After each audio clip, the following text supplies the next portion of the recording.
Labadiena.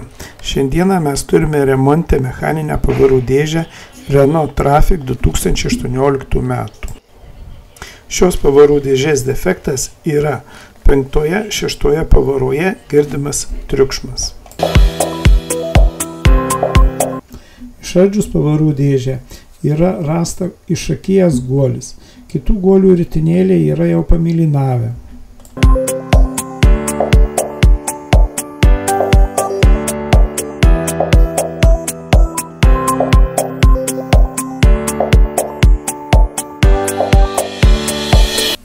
Ant magneto yra susidarę didelis kiekis metalinių nuosėdų, kurios susidarė guoliams dylant.